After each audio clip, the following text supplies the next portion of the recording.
Paano nga ba matanggal yung mga unwanted objects sa ating mga pictures o yung mga unwanted objects na nakikita sa mga pictures nyo?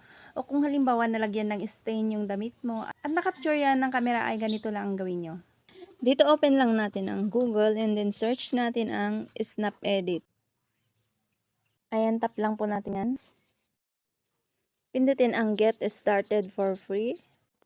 Dito select lang natin itong Remove Objects. Then pindutin natin ang Select Photo. I-select lang natin yung picture natin na gusto nating i-edit. Halimbawa yan, pindutin ang Done.